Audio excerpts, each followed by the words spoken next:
नमस्कार मित्रांनो, एक वेगळा प्रयोग करत आहे. चला महाराष्ट्र समजून घेऊया. या सिरीजमध्ये महाराष्ट्राच्या विकासासंदर्भातल्या वेगवेगळ्या विषयांवर व्हिडिओ करण्याचे माझा प्रयत्न असणार आहे. कारण बरेचदा लोक मतदानाला जातात ते विकासाच्या मुद्द्यावर न जाता भावनिक मुद्द्यावर मतदानाला जातात. निदान त्यांच्यासमोर हा पर्याय तरी उपलब्ध असावा, हा या सिरीजमधले व्हिडिओ करण्याचा उद्देश आहे. जर हा व्हिडिओ आवडला असेल तर कृपया त्याला चांगला प्रतिसाद द्या, म्हणजे मला अशाच प्रकारचे आणखीन व्हिडिओ करायला प्रेरणा मिळेल. आज आपण चर्चा करणार आहोत पाण्याची. आणि पाण्यामध्ये 75% पाणी कागदावर तरी शेतीसाठी वापरलं जातं आणि त्यामुळे सिंचनाची महाराष्ट्र राज्य 1960 साली तयार झालं. महाराष्ट्राचं भौगोलिक क्षेत्र जवळपास 3 कोटी हेक्टर आहे आणि त्यातल्या 2.25 कोटी हेक्टर भागामध्ये कोणत्या तरी प्रकारचं पीक येऊ शकतं, लागवडीसाठी योग्य असलेली जमीन आहे. पण एवढं जरी असलं तरी ज्याला सिंचन म्हणजे ज्या जमिनीपर्यंत पाणी पोचवता येतं अशी जमीन फक्त साधारणतः 2.25 कोटी हेक्टर आहे. म्हणजे 3 कोटी हेक्टरपैकी अवघी 2.25 कोटी हेक्टर ही सिंचित जमीन होऊ शकते. आहे असं मी म्हणत नाही, होऊ शकते. महाराष्ट्रात जवळपास 400 नद्या आहेत आणि त्यांची लांबी 20,000 किलोमीटर आहे. पण तरी जरी नद्यांची मोठ्या प्रमाणात विभागणी केली की नद्यांची खोरी कुठली आहेत, तर महाराष्ट्रात ढोबळमानाने 6 खोरी आहेत असं म्हटलं जातं. याच्यामध्ये गोदावरी जे सगळ्यात मोठं खोरं आहे, कारण गोदावरी नदी जवळजवळ 700-750 किलोमीटर महाराष्ट्रातनं वाहते. कृष्णा खोरं मोठं आहे, तापीचं खोरं मोठं आहे, नर्मदा खोरं फार मोठं नाही आहे, कारण नर्मदा महाराष्ट्राच्या फक्त उत्तर भागातनं थोड्याशा भागातनं वाहते. महानदीचं खोरं, महानदी महाराष्ट्रातल्या फक्त चंद्रपूर आणि गडचिरोलीच्या भागातनं थोड्याशा भागातनं वाहते.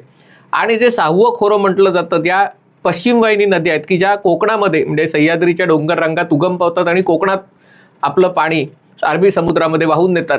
या नद्यांची त्यांना खोरं म्हणतात, कारण कोकण पट्टा खूप चिंचोळा आहे. पण या सगळ्या भागामध्ये बेसिकली सिंचनाची व्यवस्था होऊ शकते. महाराष्ट्र राज्य 1960 साली स्थापन झालं असलं तरी पाटबंधारे विभाग, जो आता जलसंपदा विभाग म्हणून ओळखला जातो, त्याला 150 वर्षांचा इतिहास आहे. पण गुंतागुंत अशी आहे की पूर्वी महाराष्ट्र 3 प्रांतांमध्ये विभागलं गेलं होतं. पश्चिम महाराष्ट्र हा मुख्यतः मुंबई प्रांताचा भाग होता, विदर्भ हा मध्य प्रांताचा भाग होता आणि मराठवाडा हा निजामाच्या राज्याचा भाग होता. आणि त्यामुळे या तिन्ही भागांमध्ये जलसिंचनासाठी पाण्यासाठी 3 वेगवेगळे कायदे अस्तित्वात होते. याच्यामध्ये मुंबईसाठी मुंबई सिंचन कायदा 1879, विदर्भाकरता सेंट्रल प्रोव्हिजन कायदा अधिनियम 1931, तर मराठवाडा विभागासाठी जो हैदराबादचा भाग होता हैदराबाद सिंचन कायदा 1848 लागू होता. आणि त्यामुळे जरी महाराष्ट्र एकत्र एक राज्य झालं असलं तरी एकाच राज्यात 3 वेगवेगळे सिंचन कायदे होते. 1976 साली म्हणजे राज्याच्या स्थापनेनंतर तब्बल 16 वर्षांनी हे महाराष्ट्रासाठी मिळून एक कायदा करण्यात आला. त्याच्यानंतर महाराष्ट्रात अनेक प्रकारच्या सुधारणा पाण्याच्या क्षेत्रात केल्या गेल्या आणि त्याच्यासाठी महाराष्ट्र पाण्याच्या बाबतीत भारतात सगळ्यात पुढारलेलं राज्य म्हणून ओळखलं जात होतं. पण नंतरच्या काळात या सगळ्याला ग्रहण लागलं आणि नंतर आपल्याला आठवतं की खास करून काँग्रेस राष्ट्रवादी आघाडीच्या काळात 15 वर्ष झाली पण सिंचन क्षमता वाढली नाही. वारेमाप खर्च केला गेला, कामं भरपूर निघाली, पण शेतकऱ्यांच्या शेतात पाणी यायला पाहिजे ते पाणी आलं नाही. आणि आता या समस्येवर मार्ग कसा काढायचा हा प्रश्न आहे. आणि त्यामुळे गेल्या 10 वर्षाचा जर महायुतीचा आढावा घेतला, मधली 2.5 वर्ष सोडली तर त्याच्यामध्ये काय बदल केलेत हे समजून घेणंही आवश्यक आहे. कारण सिंचनाच्या बाबतीत असं झालं होतं की महाराष्ट्र राज्याचं जे बजेट आहे समजा 7,000 कोटी ते 10,000 कोटी, मी ढोबळमानाने सांगतोय, आकडे अगदी काही तपशिलात घेऊ नका, पण 70,000 कोटी रुपयांच्या योजना सुरू केल्या आणि एक ना धड भाराभर चिंध्या, म्हणजे कुठलीच योजना पूर्ण होण्याची क्षमता नाही आणि त्यामुळे खर्च वाढत चाललाय. कंत्राटदारांना पैसे मिळत आहेत पण शेतकऱ्यांना पाणी मिळत नाहीये आणि त्यामुळे याच्यात सगळा घोटाळा झाला अशी चर्चा सगळ्यात पुढे यायला लागली. आता याच्यावर उपाय काय करायचा म्हणून जेव्हा देवेंद्र फडणवीस मुख्यमंत्री झाले तेव्हापासून आणि आता एकनाथ शिंदे मुख्यमंत्री असताना या काळामध्ये एक वेगळा दृष्टिकोन पाण्याच्या बाबतीत एक अंगीकारला गेला. त्याच्यातली पहिली गरज होती ती म्हणजे राज्याच्या अर्थसंकल्पात सिंचनासाठी पुरेशी तरतूद करणं. पण प्रकल्प तर एवढे सुरू करून ठेवले होते आणि गरज तर एवढी मोठी होती की राज्याच्या बजेटमध्ये सिंचनासाठी एवढी प्रचंड रक्कम त्याची तजवीज करणं हे काही शक्य होत नाही. दुसरा मुद्दा आहे की जर मग आपल्याला प्रकल्प पूर्ण करायचे तर जे प्रकल्प पूर्ण होत आलेत ते पूर्ण करणं, किंवा जे प्रकल्प दुष्काळी भागामध्ये सिंचन प्रकल्प आहेत आणि कुठले प्रकल्प 30 वर्ष सुरू आहेत, कुठले 40 वर्ष सुरू आहेत, प्रकल्प पूर्ण होत नाही आहेत, पण त्या प्रकल्पांवर आपली ताकद एकत्र करणं हे व्हायलाही काही वर्ष लागणार. आणि त्यामुळे जलयुक्त शिवार योजनेच्या माध्यमातून, म्हणजे जलयुक्त शिवारमध्ये तुम्ही शेतकऱ्यांना एकत्र करता, त्यांच्या सामूहिक श्रमाला सरकारी प्रयत्नांची जोड देता आणि त्यामुळे पाणी अडवा पाणी जिरवा या माध्यमातून तुम्ही काही वर्षांसाठी तरी पाण्याची उपलब्धता करून देता. हे काही पूर्ण उत्तर नाही आहे, पण जोपर्यंत सिंचन क्षमता आपली वाढत नाही तोपर्यंत जलयुक्त शिवारसारखी योजना अतिशय महत्त्वाची ठरू शकते.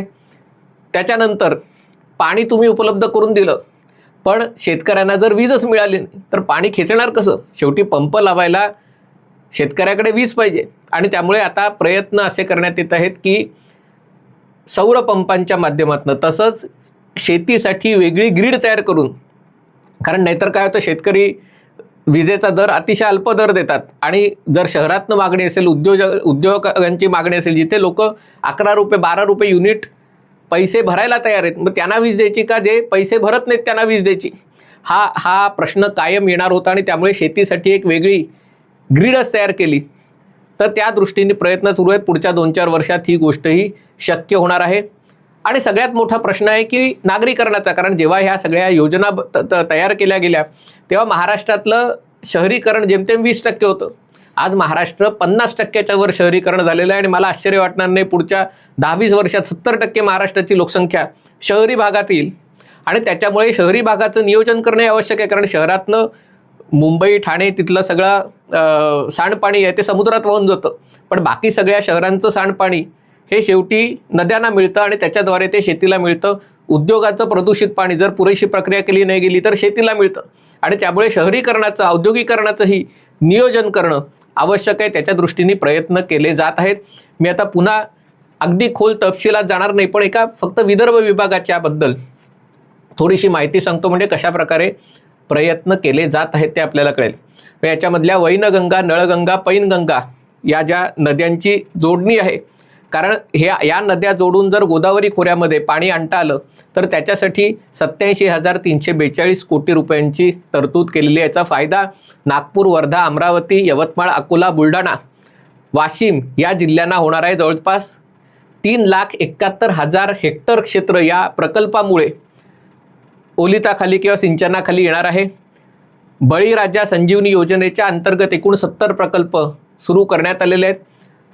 त्याला केंद्र सरकारची पण जोड मिळाली. गेल्या 2-3 वर्षात आपण बघितलं आहे प्रधानमंत्री कृषी सिंचन योजना, त्याचा अर्थसहाय्य त्याच्या पैशाच्या आधारे 7 प्रकल्प आहेत ते पूर्ण करण्यात प्राधान्य देण्यात येत आहे. त्याच्यामध्ये बावनथडी, खडकपूर्णा, डोंगरगाव, पूर्ण निम्न वर्धा, बेंबळा. मी बेंबळाला स्वतःला गेलेलो 30, अजून त्या लोकांना कॉम्पेन्सेशन मिळालेलं नाही. किती मोठा प्रकल्प आहे. आणि जेमतेम 12-12.5 किलोमीटरचा कालवा झाल्यानंतर तो कालवा तिथेच संपतो, 200 किलोमीटर जाणार आहे. एवढी वर्ष जर प्रकल्पांना लागत असेल तर ते पूर्ण कसं होणार? आणि त्यामुळे बेंबळा प्रकल्प आहे, निम्नपेडी प्रकल्प आहे, हे लवकर पूर्ण होतील असे प्रयत्न सुरू आहेत. जिगाव प्रकल्पाला 6,061 कोटी रुपये देण्यात आलेले आहेत. बाकी मी आणखीन तपशिलात जात नाही, पण गोसी खुर्द प्रकल्प हा पण अनेक दशकांपासून प्रलंबित आहे. तर त्यामुळे असे जे काही प्रकल्प आहेत की जे पूर्ण केल्याने खूप मोठ्या प्रमाणावर जमीन सिंचित होऊ शकेल, दुष्काळग्रस्त शेतकऱ्यांना सिंचनाचा फायदा मिळू शकेल. नाहीतर जिथे भूजल पातळीवरती आहे तिथे शेतकरी बोर मारून किंवा जमिनीतलं पाणी उपसून शेताला पाणी देऊ शकतात, पण जिथे जमिनीत भूगर्भातली पाण्याची पातळी खूप खोल आहे तिथे शेतकऱ्यांना तेही शक्य होत नाही. त्यामुळे अशा क्षेत्रांना प्राधान्य देणं, अशा काही गोष्टी केल्या गेल्या तर मिड टर्ममध्ये, म्हणजे सगळे सिंचनाचे प्रकल्प व्हायला आणखीन 30-40 वर्ष लागतील. खूप प्रयत्न जोरात केले तर 20 वर्ष कदाचित कमी लागतील, पण तोपर्यंत अशा वेगवेगळ्या योजनांच्या माध्यमातून प्रकल्प पूर्ण करण्याचा प्रयत्न आहे. तरी देखील महाराष्ट्र काही उत्तर प्रदेश, बिहार हे सगळे गंगा यमुना खोऱ्यातली जी राज्य आहेत त्यांना जसं बारमाही पाणी मिळतं तसं महाराष्ट्राला ते मिळणार नाही आहे. आणि त्यामुळे आहे त्या पाण्याचा वापर अधिकाधिक कार्यक्षमतेने करणं, योग्य जागी करणं आणि शेतीला महत्त्व देतानाच शहरीकरण आणि उद्योग यांच्याकडे दुर्लक्ष न करणं, कारण ह्याच्यातनं मिळणारा महसूल, याच्यातनं मिळणारं उत्पन्न, याच्यात होणारी गुंतवणूक ही शेतीपेक्षा जास्त आहे आणि त्याच्यामुळे तो समन्वय साधणं हे अतिशय आवश्यक आहे. हा व्हिडिओ आपल्याला आवडला असेल तर कृपया लाईक करा, शेअर करा आणि हे चॅनल सबस्क्राईब करायची विनंती आहे. तुर्तास इथेच थांबतो. पाहत रहा MH48.